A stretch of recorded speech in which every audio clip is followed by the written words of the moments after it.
Good morning, everybody, and welcome back to my channel.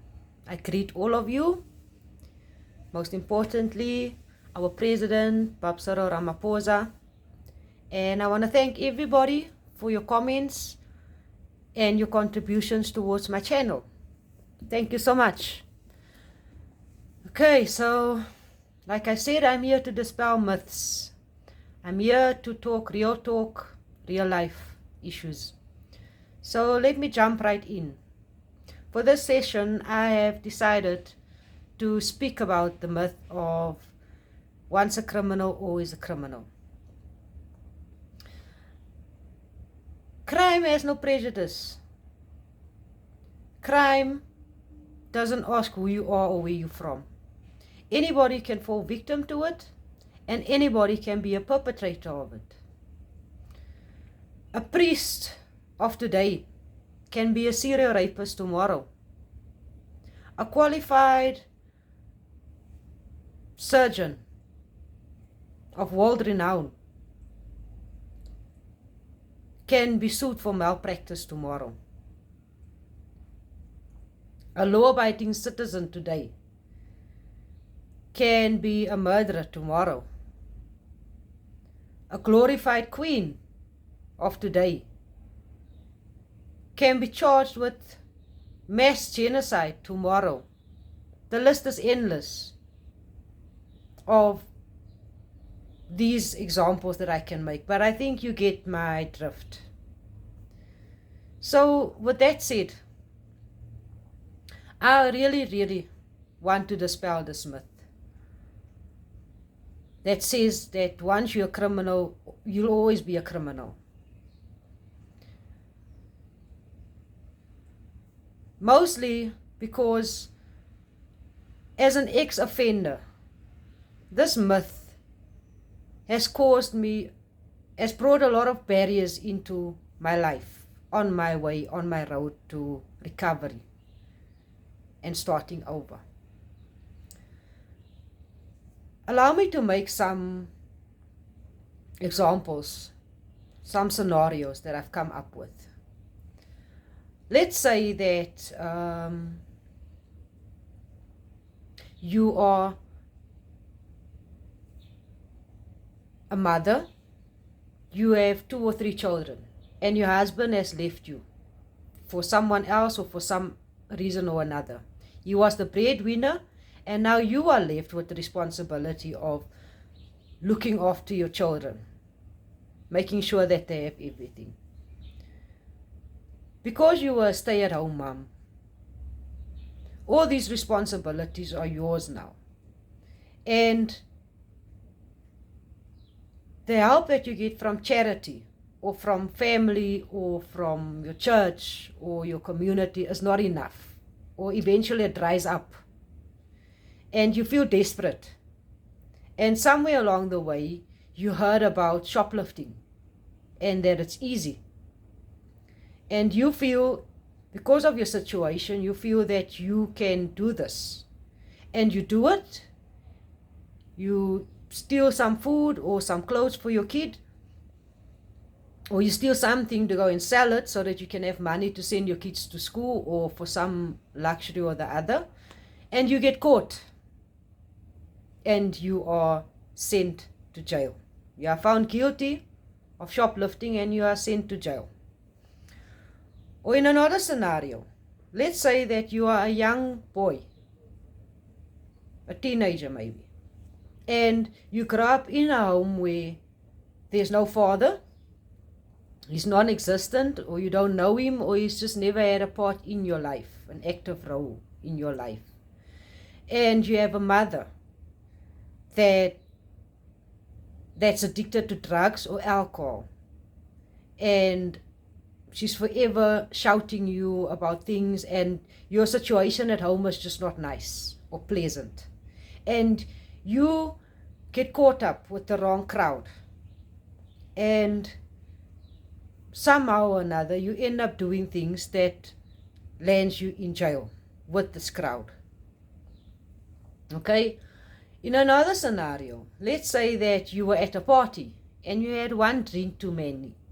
And you jumped in your car and you were involved in a hit and run accident, and you get caught for it, and you go to jail. They sentence you for murder or attempted murder.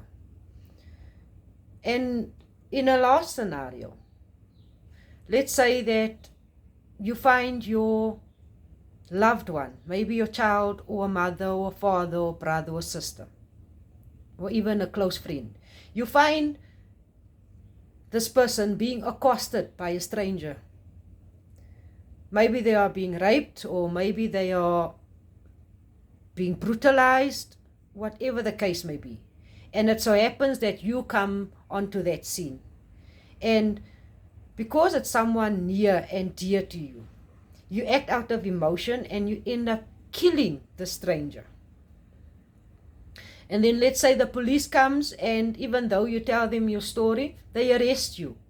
And because you don't know anything about the justice system, you don't know how to speak for yourself, you don't have money for lawyers, you end up being sentenced and you go to jail. Okay, so these are just a few scenarios. And even though I call them scenarios and examples, they are actually things that happens on a daily basis in our country. These are things that actually happen that sends people to jail. So there are a whole lot of other examples I can make, but I've used these few scenarios for the purpose of this video. Okay, so now you are in prison. You do your time. You go through that whole system of rehabilitation, and eventually they let you out on good behavior, and you are allowed to go out on parole, or you finished your time. You completed your sentence, and now you are outside. So here is where the myth comes in. Speaking from personal experience, this is where this myth of once a criminal, always a criminal really plays a role in your life. Okay, you're out of jail, and now you are expected to adapt to life on the outside. You need to reintegrate into society in a positive way, because you've learned your lesson, you've paid your price, and you've done your time. But as is my experience, and also the experience of many others that can attest to what I'm saying, when you go to companies in South Africa applying for a job, all the forms that you find that you need to fill in, the application forms, has a clause in it that asks you about a criminal record. Some of the forms are straight up. They tell you straight, if you have a criminal record, do not apply. Others are more subtle. Others, they say it in a subtle way. They'll tell you that we'll contact you if you qualify. But mark my words and take my word for it, they will not contact you. If you said on that application form that yes, you do have a criminal record, they will not call you back, and you will automatically not qualify. So you are expected to now be an exemplary citizen, to be a law-abiding citizen, and to do things by the book. But nobody is willing to give you a chance. Not unless you want to be a domestic worker, cleaning somebody's dishes, washing somebody's clothes, laundry, or being a garden boy. And I have no prejudice, and I don't mean anything offensive towards people in those positions in life. But as we all know, it is not feasible. You will not be able to attain everything that life has to offer while you are working in that position. Usually you'll find people in that positions, it's old ladies or madalas, if I can call it as such. People that have already lived their lives. Some people, they even grew up their children through that, by doing their jobs. But if you are a person that aspire to more, you want more for yourself. You don't want to live in an RDP house. You do not want to live from day to day, from hand to mouth. You want to be able to afford certain things in life. Then those are not the positions that you would want for yourself. So if you are one of those people that aspire to more and you are an ex-criminal, you are totally limited when it comes to the work environment in South Africa. It's so easy for the courts and for society to say, lock up criminals and they must go to jail and they must pay for what they did. But once they've done that, they've been locked up, they've paid for what they did, with taken away of the freedom being taken away for long periods of time, for not being part of society. They've paid the price that was demanded of them from society and courts of laws. But once they come outside, there's nothing in place for them. There's nothing happening. Nobody is willing to give that person a chance. There's no company that I personally experienced where the owner will come and sit you down and say, why did you commit your crime? What happened? Or what crime have you committed?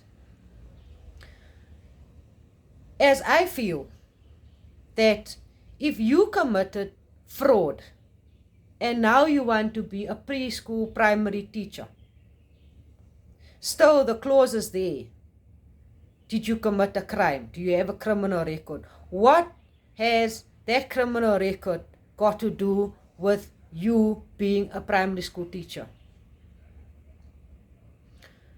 I can make a whole lot of examples, but I think you understand what I'm trying to say.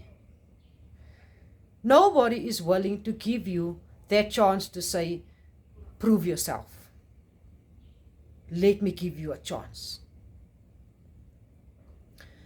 You know, good people, and I'm speaking specifically to business owners, HR people, and those people in the boardrooms, and the people that actually hires people that makes the decisions. I'm speaking to you. I'm appealing to you. You know, if you hire an ex-offender, they have got so much to prove to you. You have a worker, a loyal worker for life. Because not only do they want to prove to themselves that they can do it, but they also want to make sure that your business goes forward, that you approve of what they are doing, that you take note of what their efforts in working for you. It will not be easy for them to fall back, to relapse into that crime, because they would not want to go back to prison. And they would know the limitations as to where to draw the line when it comes to certain things, especially in the workplace. If other workers wants to strike, they'll be the ones that says, no, I'll work because I do not want to lose my job. I'm just making an example. as opposed to somebody that hasn't had those kind of life experiences of making a mistake and actually paying the price for it. Because that person can walk in and at any given moment can say, stuff your job. Oh, I can look for another job.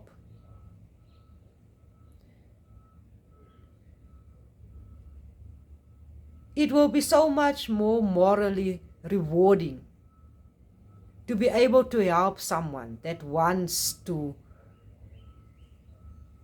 walk on the straight and narrow, as opposed to someone who's just there for the sake of being there, of not having other options and looking for better things in life, looking for a promotion or whatever else they have planned for themselves. Whereas an ex-offender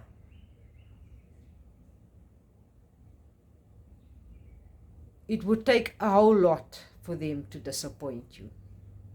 Let me put it like that. Because they have so much to prove, not just to themselves, but to society and you, the owner of the business, to be able to trust them. You know, Mandela, he opposed the apartheid system. And eventually, he supported this thing of taking up arms against the system, which was illegal. He left the country without papers. It was illegal. He incited strikes against the apartheid government of the time, and it was declared illegal. Eventually, he was charged with sabotage, and they sentenced him to life imprisonment.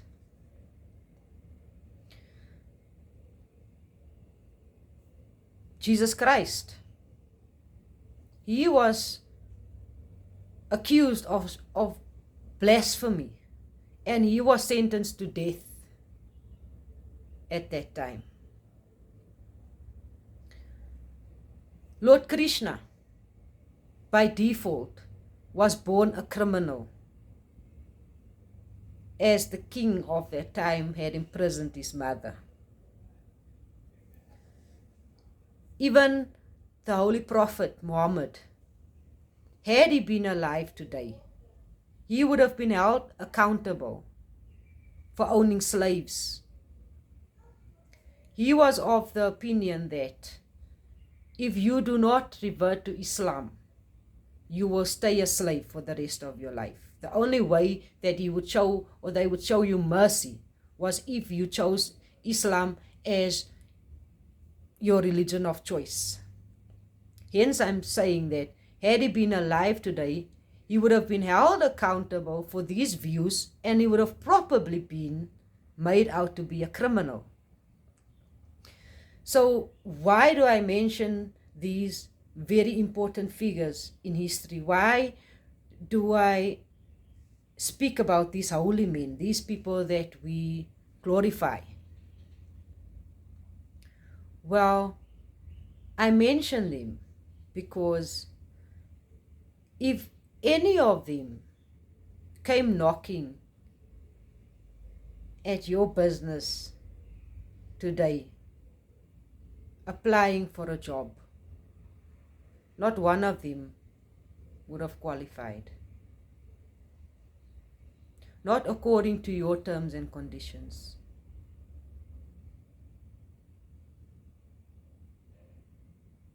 It is so unfair for society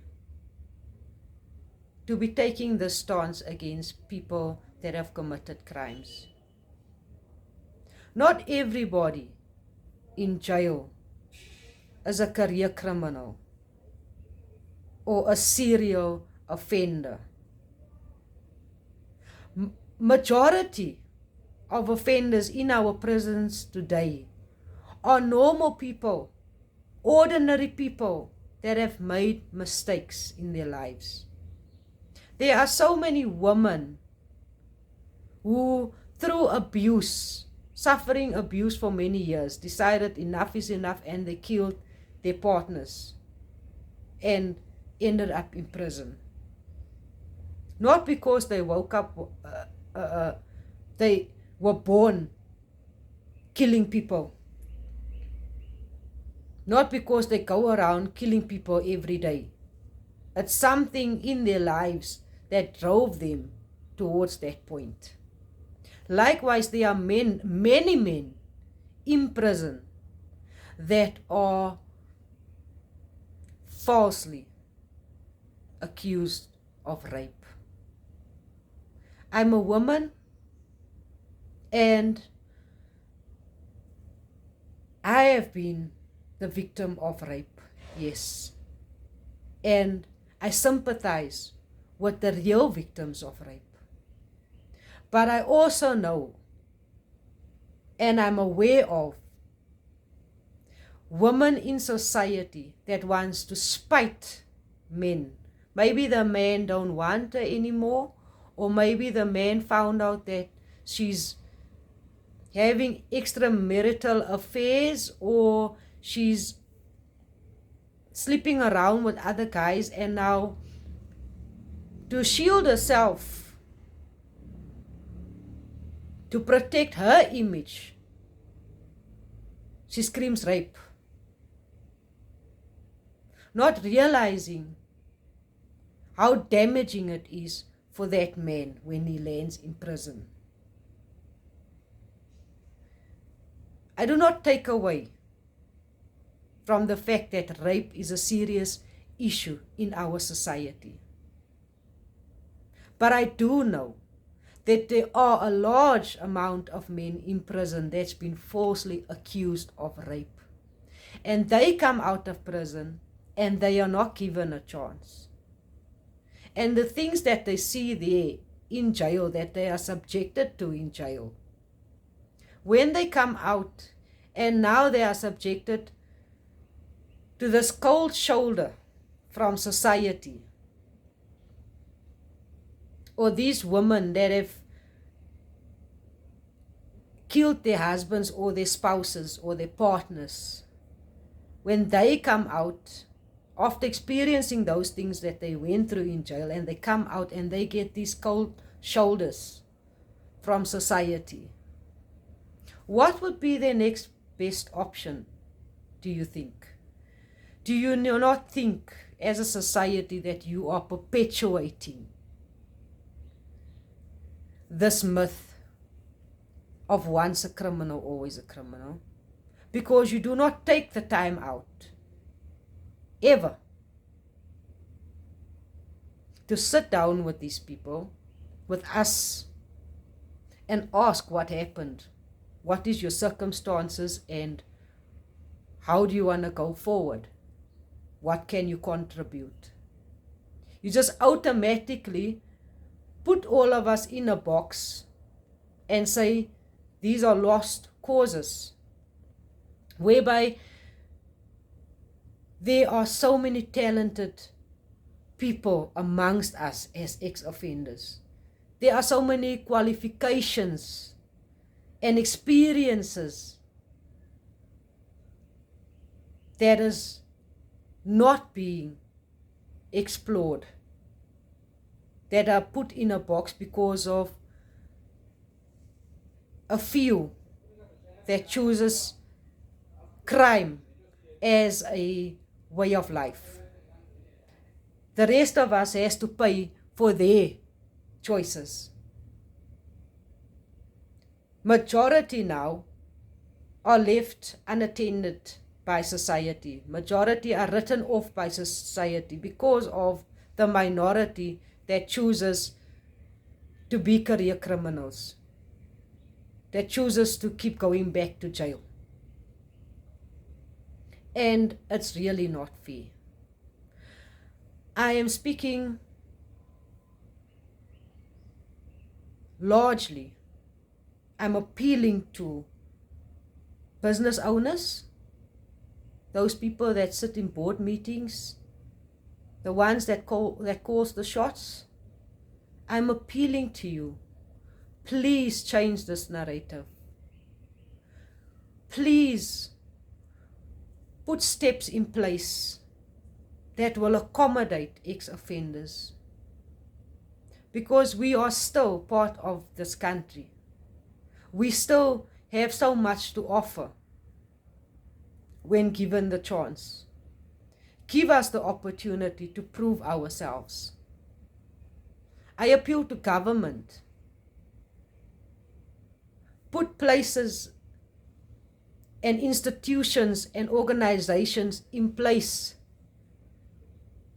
specifically for ex-offenders that want to make a difference, that wants to walk on that straight and narrow. Give us a chance.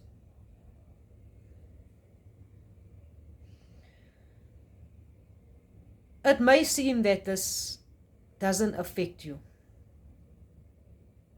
But the minute when you are personally affected by crime, when it's you having to go through that process of the justice system,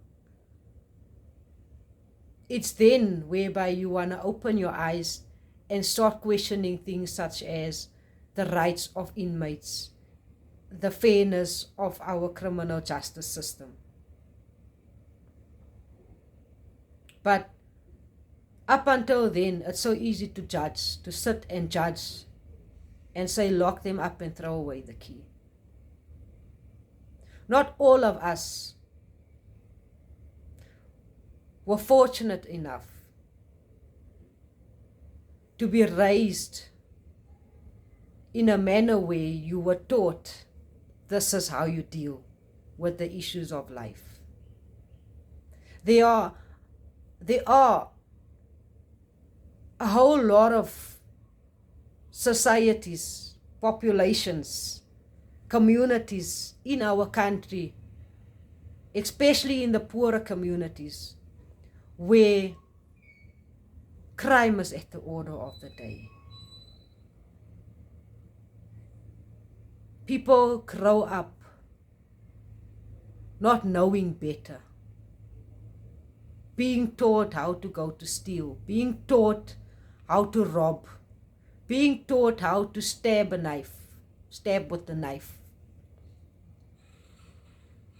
And the only way that we can deal with those issues is if we play an active role in the lives of such people. Pointing a finger and taking a back seat is not going to solve the issue. It's not going to dispel this myth. And that is exactly what it is. It's a myth. It's not true. It doesn't mean that because you stole once, you will steal again. It doesn't mean that because you killed once, you will kill again. It doesn't mean that because you frauded a company once, you will fraud it again. The statistics of people reoffending and doing the same thing over and over, it's very small compared to the statistics of the amount of people that actually rehabilitate and grow from that, and that does not go back to that. There are so many people out in society that are perpetrators of crime on a daily basis, but simply because they are not caught and held accountable for their mistakes, they are let free. They can walk amongst us and they can be the ones that judge us. All of us makes mistakes, and not one of us are perfect. But it's so easy for us to decide which crimes are too big, which crimes are too small, which ones is acceptable, which ones are not. We all fall, most of us in society, we fall into this bracket of being biased. And when told about it, we feel offended. We take offense. Oh, no, not me. No. But we do it on a daily basis. Please, people, I appeal to you. I beg you, please, please, please, please. Equip yourself with knowledge. Equip yourself with the facts surrounding issues in our country. And you will have a better platform from where to speak, from where you can address these issues. Do not speak out of ignorance. Do not speak out from what you've heard or simply from what you've seen. Do research. Show interest in these things so that we can deal with it in a constructive way. Because there are so many ex-offenders out there waiting to be given a chance. I thank you for listening. Thank you for participating. And I look forward to your comments and your views on what I have to say. Please like and subscribe my video, and most importantly, please share it, because it might make a big difference for someone somewhere. I thank you so much. God bless.